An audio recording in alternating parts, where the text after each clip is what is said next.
Doutor Roberto, em uma parte ao senador Cristóvão Buarque, aliás, seu amigo de décadas, ele filiado ao PDT, o senhor disse literalmente que a política pública mais importante, talvez a mais importante no momento, seja a de combater a corrupção. A corrupção ainda está impedindo que os recursos federais cheguem às obras de forma incólume? Eu responderei essa sua pergunta logo em seguida. Vou voltar ao tema antes do break, que é o problema dos juros. Eu sou defensor da atividade, da livre iniciativa, da atividade privada e do desenvolvimento, do progresso. E o progresso, o investimento, só há quando você pega seu dinheiro e aplica numa atividade produtiva, porque senão você fica em casa, deitado numa rede, e aplica na atividade especulativa. A especulação é o contraponto da parte da construção. Não é? Quem especula fica confortavelmente em casa, e este é a ciranda financeira que provoca a alta dos juros. O Brasil precisa, pelo menos, enxergar dentro da globalização, hoje os acessos de internet, e quem estiver me assistindo pode também acessar na internet e pegar o ranking, a listagem de como é praticado juros no mundo. E nós vamos verificar que há décadas no Brasil se pratica a mais alta taxa de juros do mundo. Então é lamentável um país que precisa se desenvolver praticar taxas de juros tão altas. E são taxas de juros que passam a estratosfera quando parte, por exemplo, para cartões de crédito. Cartões de crédito no Brasil é uma coisa aberrante, é uma coisa criminosa, os juros cobrados. Porque os juros que se propagam para serem praticados ao ano, nos cartões de crédito, são praticados ao mês. Então, pelo menos está aí multiplicado 100 vezes a taxa de juros que deveria ser praticada. Essa é a minha conclusão do aspecto. No tocante ao aparte ao senador Cristóvão, eu sem dúvida concordo. Agora, eu diria que tudo isso é conjuntura da educação. Educação, ciência e tecnologia, para mim, é o grande patrimônio que o país precisa investir. Se nós não investirmos, por isso eu lembro Cristóvão. Cristóvão foi um senador, candidato a presidente da República, na qual a bandeira era a educação. E eu reputo e considero que é a prioridade máxima. Incluindo, desculpe interrompê-lo, incluindo a tecnologia da informação na educação. Sem dúvida. A educação, ciência e tecnologia. E a propriedade intelectual. A propriedade intelectual são as patentes, os registros e os trabalhos científicos. O Brasil, que é um país que hoje está se agigantando, está na liderança já saindo dos países emergentes para se tornar um país, na verdade, de primeiro mundo. Vários fatores fizeram, inclusive essa crise mundial facilitou essa inserção do Brasil no patamar dos países mais desenvolvidos, mas eu diria que o país é um país que menos cuida, ou dos que menos cuidam da atividade intelectual. A exemplo, o número de registros de patentes brasileiros que são assim insignificantes em relação a outros países como Coreia, como Japão e muito menos Estados Unidos. A desproporção é assustadora.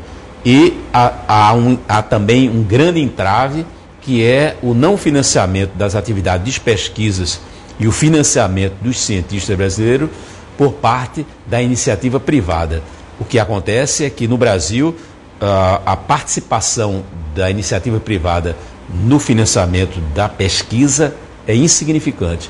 Diferentemente dos Estados Unidos, por exemplo. Nos Estados Unidos, o investimento em pesquisa através da iniciativa privada representa 80% do total das pesquisas lá feitas. Então, é um caminho, eu diria que o caminho primeiro, o caminho segundo, o caminho terceiro é a educação. Porque através da educação nós vamos inibir até a corrupção. Por quê? Porque na hora que o cidadão é aculturado, na hora que o cidadão é esclarecido, ele tem a capacidade de discernir entre o bom e o mal, entre o certo e o errado, e consegue, inclusive, patrulhar mais o seu voto. Ele consegue não ser patrulhado, porque hoje, na maioria das vezes, os eleitores são induzidos a acreditar no bom discurso. Pega um político eloquente, falante, bonitinho, arrumado, um produto de marketing, e engana a população, quando na verdade a população deveria se ater a, na verdade, votar em quem proporcione a esta população um retorno da sua atuação. Eu diria que este é o caminho, e o único caminho no Brasil é a educação. Aliás, o presidente Lula, do Partido dos Trabalhadores, antecipou, colocou a alimentação antes da educação, para que os alunos pobres não se debruçassem, caíssem sobre os livros. Eu acho que Lula, nesse aspecto, ele se tornou um estadista. Ele alimentou primeiro as crianças, os carentes, para depois ministrar aulas. Estou certo, senador? Eu diria o seguinte: o Brasil realmente ele conseguiu ter uma inserção social significativa nos últimos anos. Eu não vou especificamente defender o presidente Lula, porque vai dizer que, como eu faço parte, o PRB faz parte da base aliada do presidente. Vai dizer que o Roberto está aqui fazendo propaganda de Lula. Não é isso. Mas é inegável. Estou fazendo a constatação, é inegável. A constatação é inegável. Então eu acredito que os próximos passos, na vida nada pode ser, tudo é uma tendência. Minha formação é matemática, de economia, então é curva de tendência.